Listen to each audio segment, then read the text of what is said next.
लेकिन जो मूल ज्ञान है वो बहुत ही ज्यादा,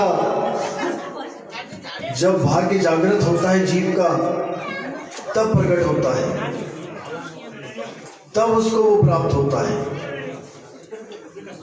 क्योंकि कबीर साहब ने मूल ज्ञान को प्रकट करने के लिए सब संतों को मना कर दिया था कि मूल ज्ञान आप बिल्कुल प्रकट मत करना। मूल ज्ञान प्रकट करने का समय निश्चित है, वो उसी समय प्रकट किया जाएगा। इसलिए साहिब ने धर्मदास जी को भी जब सारा ज्ञान समझाया, उसके बाद साफ बोल दिया कि धर्मदास तुझे लाख दुहाई और मूल ज्ञान बाहर ना जाए। मूल ज्ञान को प्रकट मत करना। पवित्र ज्ञान तुम जग में भाखो, मूल ज्ञान गुप्त कर राखो। मूल ज्ञान तब लग छुपाई, जब लग द्वादश पंथ ना मिट जाए। जो द्वादश पंथ गरीबदास जी का चल रहा है, उसमें जो प्रवर्तक आए और उन्होंने प्रचार किया, बहुत बड़ा प्रचार किया, तो उन्होंने बोला कि जब उसका पंथ खत्म होगा तभी ये मूल ज्ञान प्रकट होगा। तो जैसे ही द्वादश पंथ में जो आखिरी प्रवर्तक थे, संत थे, बहुत बड़ा प्रचार किया उन्होंने 25 साल, और वो जैसे ही जेल में गए उनको सजा हो गई, पंथ खत्म हो गया, वैसे ही ये मूल ज्ञान प्रकट हो गया। इसी मूल ज्ञान को प्राप्त करने के लिए इस दुनिया में जितने भी जीव हैं, ये सब भक्ति कर रहे हैं। अन्य अन्य गुरुओं के पास जाके, अन्य अन्य पंथों में जाके परमात्मा को पाने के लिए भक्ति कर रहे हैं। लेकिन जब तक मूल ज्ञान नहीं समझ में आया, जब तक मूल ज्ञान आपको सोझी में नहीं आया, जब तक मुक्ति नहीं हो सकती। भक्ति हो सकती है लेकिन मुक्ति नहीं हो सकती। क्यों? क्योंकि भक्ति करने से मुक्ति नहीं होती, सत भक्ति करने से मुक्ति होती है। भक्ति तो सारे कर रहे हैं, भक्ति तो कैलाश पर्वत पे भी कर रहे हैं लोग, गुफाओं में छुप छुप के भी कर रहे हैं, जंगलों में बैठ के भी कर रहे हैं, और घरों में भी कर रहे हैं। लेकिन मुक्ति किसी की नहीं होने वाली। क्यों नहीं होने वाली? क्योंकि उनको भेदी सद्गुरु नहीं मिला जो मुक्ति का भेद बता दे। असल में मुक्ति का भेद जब तक आपको नहीं समझ में आया कि मुक्ति का भेद क्या है, जब तक आप मुक्ति प्राप्त नहीं कर सकते। मुक्ति का भेद क्या है? वो है सार शब्द का ज्ञान। इस दुनिया में बहुत से शब्द हैं और कोई ना कोई शिष्य अपने गुरु से कोई ना कोई शब्द लेके ही बैठा है। ऐसा कोई शिष्य नहीं है जो अपने गुरु से शब्द लेके नहीं बैठा है। लेकिन साहिब कहते हैं शब्द शब्द बहुअंतरे, सार शब्द मत लीजे। और कहे कबीर जहां सार शब्द नहीं, दृग जीवन सो जीजे। उसके जीवन को धिक्कार है जो इंसानी चोले में आके गुरु भी धारण करके बैठा है, शब्द भी लेके बैठा है, लेकिन वो सार शब्द नहीं है। अब वो सार शब्द नहीं है तो कौन सा शब्द है? वो है 52 अक्षरी शब्द जो मुंह से बोला जाता है, कानों से सुना जाता है, हाथों से लिखा जाता है। ये वो शब्द है जिसको हम आम भाषा में कह देते हैं जाप मंत्र। तो साहिब कहते हैं कितने प्रकार के शब्द हैं इस दुनिया में? 4 प्रकार के। पहले प्रकार का शब्द है जाप, जो हम बोल के जपते हैं या मन में जपते हैं, जो हमें गुरुजी ने बोल के बताए और हमने कानों से सुन के ग्रहण किए हैं। ये है जाप। अब इस जाप से अलग दूसरा शब्द कौन सा है? वो है अजप्पा। अजप्पा क्या होता है? जो मुंह से बोला नहीं जाता, जो श्वासों में चलता है। जैसे सोहंग की आवाज आती है सांसों में, आप श्वास अंदर लोगे, सो और बाहर छोड़ोगे तो हंग, सो हंग, सो हंग, ये अजपा जाप होता है। अब अनहद क्या है? कानों में उंगलियां डाल के 5 तत्वों की 5 धुनों को सुनना, ये अनहद शब्द होता है।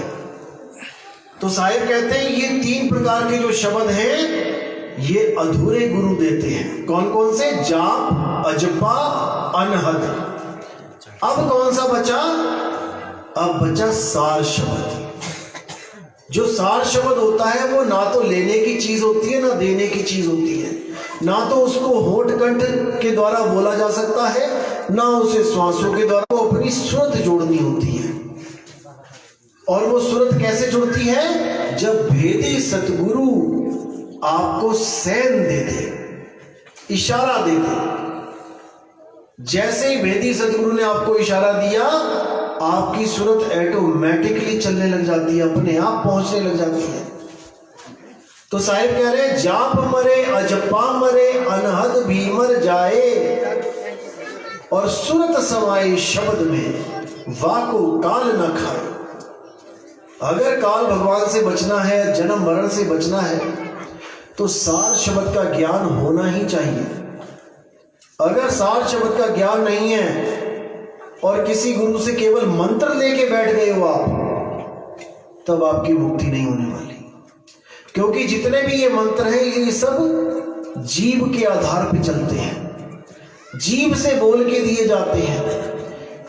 तो साहिब कहते 52 अक्षर जीव आधारा, और आदि अक्षर जीभ्या से न्यारा।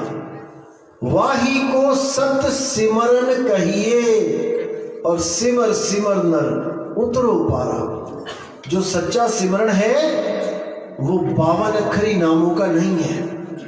52 अक्षरी नाम देने वाले ही काल के दूत हैं, जो आपको कहते हैं कि 52 अक्षरी नाम जपो और सारी उम्र जपते रहो। यही काल जाल है। साहिब कहते जो नर पड़े 52 के फेरा, और सो नर जानो काल के चेहरा। जो 52 के चक्कर में खुद भी फंसा है और 52 के चक्कर में आपको भी फंसा दे, वही काल का दूत है। काल के दूतों के सिर पे सींग नहीं होते हैं कि आप उनको पहचान जाओ। जैसे मंदिरों में जाते हैं हम, वहां पे कोई राक्षस की फोटो बनी होती है तो सींग होते हैं राक्षस के, हम देखते ही पहचान जाते हैं तो राक्षस है। लेकिन काल के दूतों को कैसे पहचानोगे? जो गुरु बन के बैठे हैं, जो सफेद चोले में बैठे हैं, कबीर साहब के जैसी वेशभूषा बना के बैठे हैं। कैसे पहचानोगे ये कबीर साहब का हंस है या काल का दूत है, जो आपको भ्रम में डालने के लिए आया है, जो आपको जन्म मरण में फंसाने के लिए आया है? एक ही रास्ता है, और वो है कबीर साहब की वाणी। अरे वाणी से पहचानिए साधु चोर की हाट, और अंतर की करनी से निकले मुंह की बात।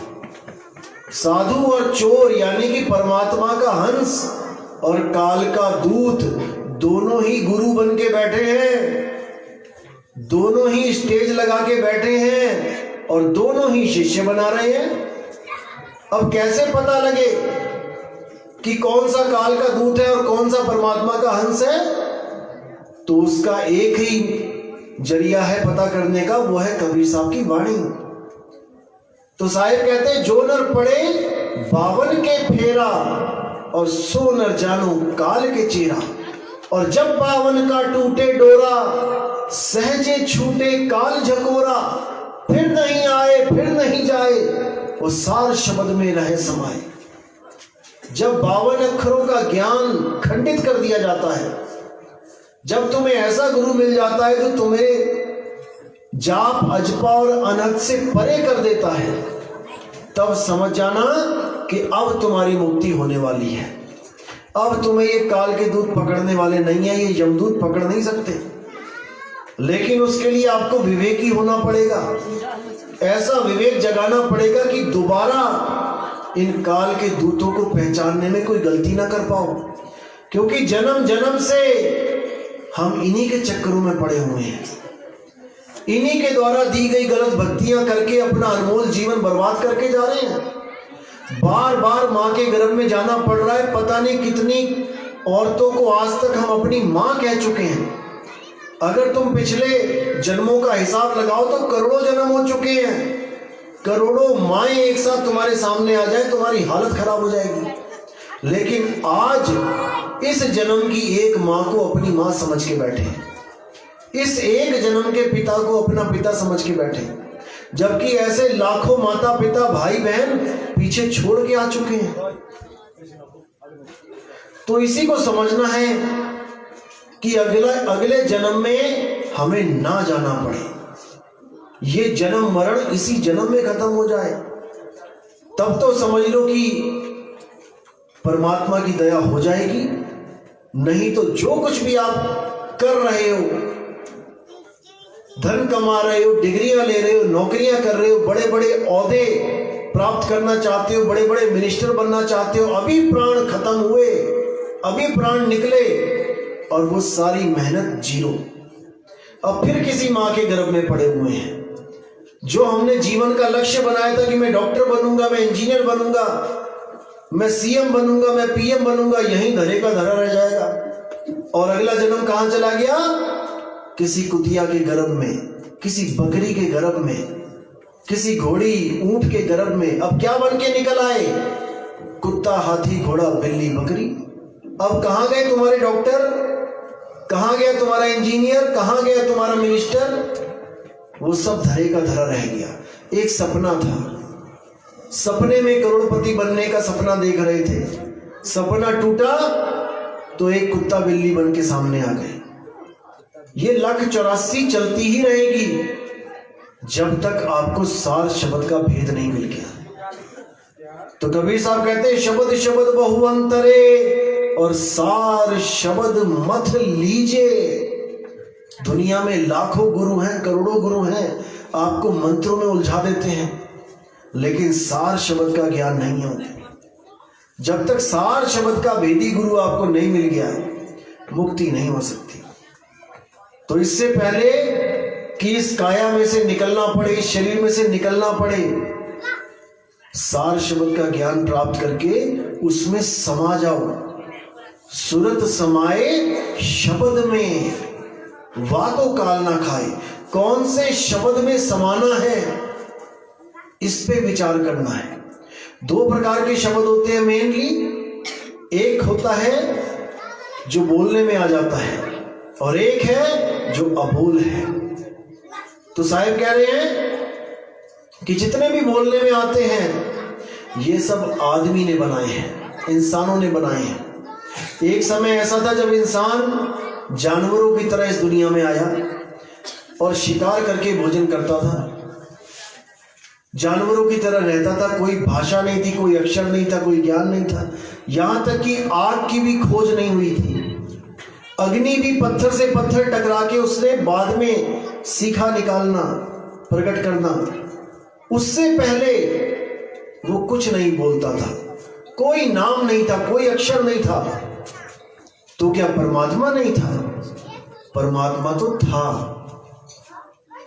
धीरे धीरे करके उसकी बुद्धि डेवलप हुई, धीरे धीरे करके उसने अक्षरों की खोज करी और अक्षरों को खोज करके इतने सारे नाम बना के बैठ गया। जो जो चीज उसे दिखाई देती रही उसका एक नाम रख लिया और रखते रखते रखते रखते भगवानों के भी, परमात्मा के भी नाम रख के बैठ गया। अब परमात्मा को प्राप्त करने के लिए उन्हीं नामों को जपने लगा जो उसने खुद बनाए हैं। बस यही गलती कर बैठा। इसी को समझना है। ये अक्षर वो अक्षर हैं जो इंसानों ने बनाए हैं। राम, कृष्ण, कबीर, वाहेगुरु, अल्लाह, गॉड, ये सब अक्षर हैं। ये 52 अक्षर हटा दो, काका गा हटा दो, सारे नाम खत्म हो जाएंगे, कोई नाम नहीं बचेगा। ये सारे 52 अक्षरों के आधार पे हैं, जितने जात पात धर्म सब कुछ। तो साहिब कह रहे हैं कि इन अक्षरों से हटके उस अक्षर की खोज कर जो सदा सदा से था, हमेशा रहेगा। तो कह रहे सोई गुरु पूरा कहावे जो 2 अक्षर का भेद बतावे। एक छुड़ावे एक लखावे तब प्राणी निज घर को जावे। दो प्रकार के अक्षरों का भेद आपको पता होना चाहिए, उसमें से एक को छुड़वा देना है और एक को लखा देना है। कौन से अक्षर को छुड़वाना है? जो अक्षर मुंह से बोले जाते हैं, हाथों से लिखे जाते हैं, जो इंसानों ने बनाए हैं, उन अक्षरों को छोड़ देना है और उस आदि अक्षर का सिमरन करना है। एक छुड़ाए एक लखाए, तब प्राणी निज घर को जाए। तब आपको सही रास्ता मिलेगा निकलने का इस जन्म मरण से, नहीं तो वापस यहीं आना पड़ेगा। तो ये काया बहुत बड़ी भूल भुलैया है। इस काया में 10 दरवाजे हैं और 10 से निकलने पर भी आपकी मुक्ति नहीं होती है। साहिब कहते हैं 9 दरवाजे संसार सब और 10वें योगी साध। एकादश खिड़की बनी वो जाने संत सुजान। 9 दरवाजे कौन से? ये आंख, कान, नाक, मुख, इनमें से निकल जाएगा जीव लास्ट में। आपके बाहर निकलने के रास्ते खुले पड़े हैं, बस इंतजार चल रहा है। जैसे ये इंतजार खत्म होगा, समय पूरा होगा, आपको इन्हीं दरवाजों में से बाहर निकाल दिया जाएगा। किसी के प्राण कानों से निकल जाएंगे, किसी के आंख से निकल जाएंगे, किसी के नाक से, किसी के मुंह से, किसी की लैट्रिन बाथरूम निकल जाएगा लास्ट में मरते हुए। ऐसे ही निकलते रहोगे, निकलते रहोगे, आते रहोगे, जाते रहोगे। तो कहते 10वें द्वारे योगी साध। कुछ लोग साधना करके 10वां द्वार तोड़ के निकल जाएंगे, मुक्त वो भी नहीं हो पाएंगे, मुक्ति उनकी भी नहीं होने वाली। अब कहते हैं एकादश खिड़की बनी। एकादश यानी 11वीं, यानी 10 द्वारों से अलग ज्ञान, जो 11वीं खिड़की का ज्ञान है, वो कबीर साहब का मूल ज्ञान है। जब उस ज्ञान को आप प्राप्त कर लोगे, तब आप उस खिड़की से निकल के अपने स्वरूप में स्थित हो जाओगे, अपने आत्म ज्ञान में स्थित हो जाओगे। फिर कहते हैं ना कहीं आना ना कहीं जाना और आपे में आप समाना। फिर तुमने कहीं नहीं जाना। कोई कहे कि सतलोक जाना है, नहीं जाना। कोई कहे स्वर्ग में जाना, नहीं जाना। कोई कहे अलग लोग, अनामी लोग जाना, नहीं जाना। क्यों? क्योंकि फिर जहां तुम होगे वो परमात्मा स्वयं तुम्हारे पास आ जाएगा। अब कहां जाना? तो कहते बूंद समाना समुद्र में और जानत है सब कोई, और समुद्र समाना बूंद में बूझे बिरला कोई। वो समुद्र खुद चल के तुम्हारे अंदर समा जाएगा, तुम्हें कहीं जाने की जरूरत नहीं है। क्योंकि जिस परमात्मा को हम ढूंढ रहे हैं, ये गुरुआ लोग क्या करते हैं? हमें भरमा देते हैं। हम तुम्हें सतलोक लेके जाएंगे, हम तुम्हें ब्रह्मलोक लेके जाएंगे, हम तुम्हें स्वर्ग लेके चले जाएंगे। उनसे पूछो वहां कौन है? तो कहते हैं वहां परमात्मा है, वहां परमात्मा मिलेगा। अब वहां परमात्मा है तो यहां कौन है? कबीर साहब कहते हैं ज्यों तिल माही तेल है और ज्यों चकमक में आग, और तेरा साईं तुझ में है, जाग सके तो जाग। जब मेरा साईं मुझ में है तो सतलोक में कौन है फिर? जब मेरा साईं मुझ में है तो स्वर्ग में कौन है फिर? जब मेरा साईं मुझ में है तो मैं कहीं और क्यों जाऊं? जैसे दूध में घी है, अब दूध घी को ढूंढने के लिए गली गली फिर रहा है, उसे घी कहां मिलेगा? ढूंढता रहे सारी उम्र। अब भेदी गुरु मिल गया, उसने क्या बोला? भैया कहीं मत जाना, जहां पे तू खड़ा है वहीं तेरा घी है, क्योंकि घी तुझ में ही है। बस तुम्हें दूध में से घी निकालने का प्रोसेस पता होना चाहिए। जैसे ही तुम्हें प्रोसेस पता लग गया, अब तुम्हारी दौड़ धूप खत्म हो गई। अब तुमने केवल दूध में से घी निकालने की प्रक्रिया शुरू कर देनी है। और धीरे धीरे धीरे धीरे करते वो घी प्रकट हो जाएगा। तो ना कहीं आना ना कहीं जाना, आपे में आप समाना। तो ज्यादा सत्संग ना करते हुए मैं यही कहूंगा कि YouTube चैनल है हमारा कहत कबीर सुनो भाई साधु। आप में से कितने लोग सुन रहे हैं उसको हाथ खड़ा करें। कोई सत्संग सुन रहा है? चलो काफी लोग हैं। तो आपने YouTube पे सर्च करना है कहत कबीर सुनो भाई साधो, उसमें आपको सत्संग मिलेंगे और आप 1 नंबर से स्टार्ट करते हुए आगे से आगे बढ़ते जाएंगे और आपको जो कबीर साहब का असली मूल ज्ञान है वो समझ में आने लग जाएगा। उसको धीरे धीरे धीरे समझते समझते आपके सारे कपाट खुलने लग जाएंगे और आपको स्वयं से ही बोध हो जाएगा कि मैंने करना क्या है, इस दुनिया में क्या करने आया था मैं। तो आज के सत्संग को यही विराम देंगे। बोले सतगुरु बंदी छोड़ कबीर साहिब की जय। सतनाम साहिब।